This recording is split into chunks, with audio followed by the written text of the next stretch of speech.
Okay, bismillahirrahmanirrahim. Assalamualaikum warahmatullahi taala wabarakatuh. Good morning to all of you. Okay, so today we are going to move to the next chapter. So we have this chapter 2. Okay, so this chapter 2 named as list abstract data type. I hope that you still can remember what we have learned last week, an introduction to data structure. Then for this chapter, we have two parts. The first one is sequential list. Okay, part 2 is a linked list. Okay, we start with part 1, sequential list.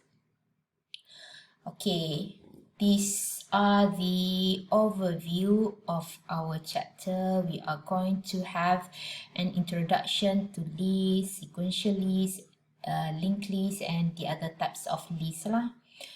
Okay, so kita tengok introduction dia dulu. Okay, list is an ordered sequence of same data element. For example, kita ada telephone directory, student list. Okay, so list provide method. Okay, they provide method untuk kita lakukan. First one, we want to manipulate a specific range of element. For example, list juga provide method for searching. Okay, so list juga provide method untuk access data. List juga provide method to delete data. So basically, all of these are data structure itself. Okay, so by using this, you boleh manipulate dia punya range of element. By using this list juga, you boleh buat searching data di dalam komputer tu lah. So you boleh buat access, you want to access data inside the computer, then you want to delete that data. So list akan provide method untuk buat kerja-kerja ni lah. Okay. So, list is divided by two types. Okay, dia ada dua jenis list. Pertama, kita ada sequential list. Okay, the second one we have linked list.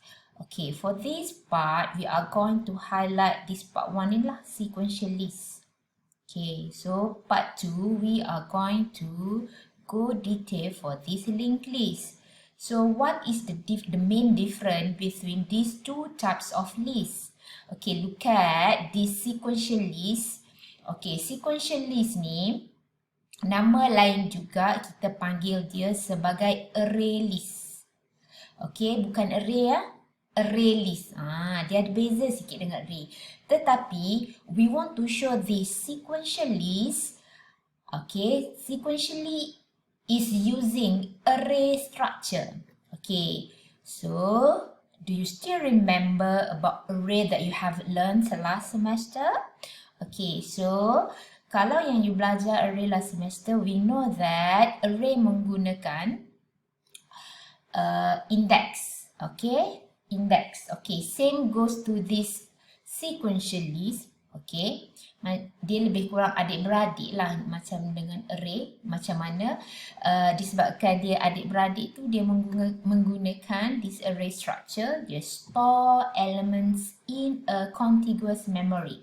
Contiguous memory means that bersebelahan, one after another. You can see that we can keep the data inside this index is 0, 1 to 1 after another. Okay, so in Malay kita panggil dia bersebelahan lah. Okay, this is the way how we keep the data inside computer, menggunakan this one dalam memory computer, but we are using indexes, right? 0, 1, 2, 3 until up to how many indexes lah. Okay, so the second types of list, we have linked list. Okay, so the second type ni dia menggunakan linked structure. So dia bukan simpan dalam index, tapi dia simpan di dalam node. Okay, these are all the nodes where we keep our data inside our computer's memory. Instead of array, we are using array list. We are using array structure, which is we are using indexes. But for this linked list, we are using link. Okay, yang mana link ni this one. Okay, dan ini kita panggil node.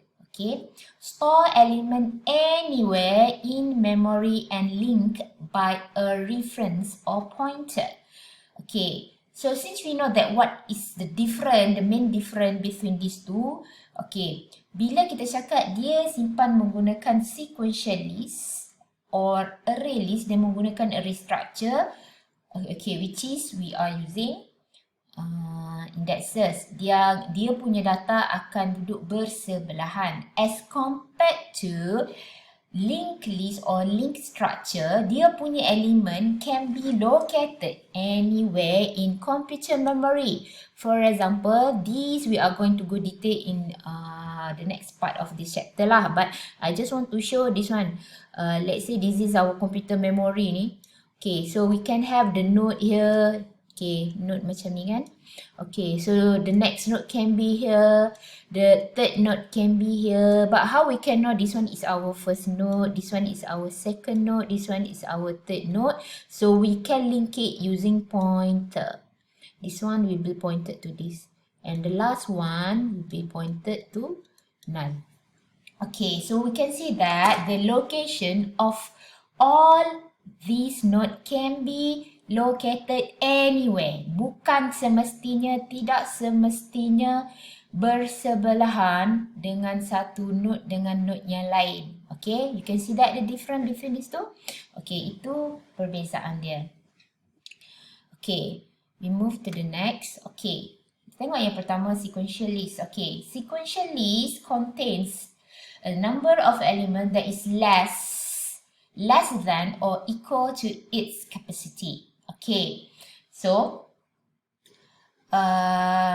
bilangan data di dalam kita punya sequential list mesti sentiasa kurang ataupun sama dengan dia punya capacity of the sequential list, size dia. Okay, okay, Java provide a resizable array implementation for sequential list known as Arraylist, or I just mentioned.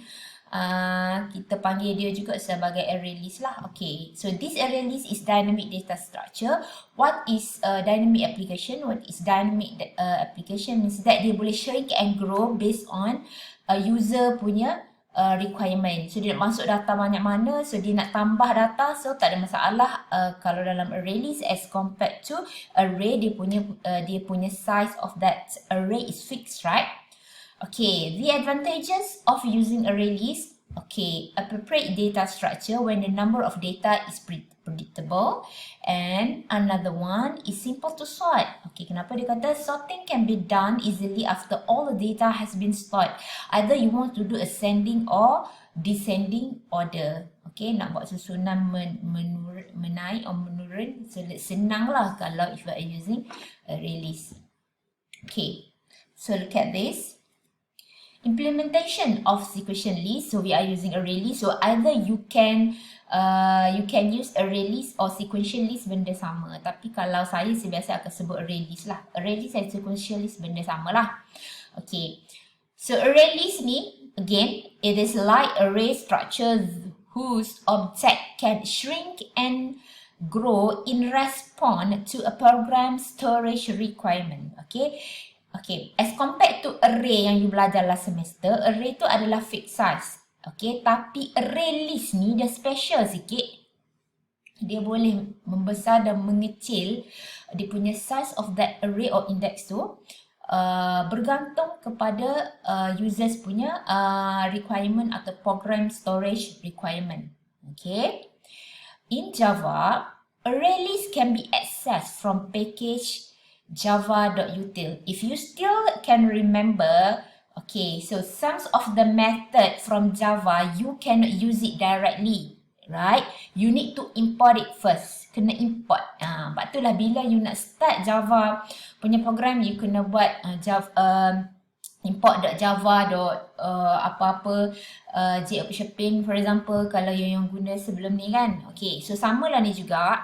Bila kita nak menggunakan array list, kita kena import dulu. If you didn't import that package, nanti dia tak kenal. Okay, dia tak kenal means that you punya blue J tu tak kenal lah. Okay, the example here. Okay, so macam yang kita belajar sebelum ni last semester, once you want to use any array, you need to create that array first, right? Okay, sama juga dengan yang ni. Okay, we need to create that array list once you want to use that array list. Okay, the example of this is, let's say you want to create an empty array list. So, here is array list. Array list is the name of our data structure. List name is our name of our array list tu. Okay, new array list. Okay. Ini kalau you tengok dia punya kurangan dari all this parenthesis is empty. So means that we want to create an empty list. Okay. We have another example here is array list is our data structure. Okay, list name, nama array list kita is equal to new array list with the size of 50. So, what we have is, okay. So, kalau kita ada array list ni, dia punya nama adalah fixed lah. We want to use array list data structure. Then here is the name of our array list. Kalau kita rumah yang kita nak buat tu nama dia apa? Okay, kita letak kat sini is equal to new array list. Okay, this one is dia punya itulah. Okay, then this one you can just put the size of array list that you want to create. Okay.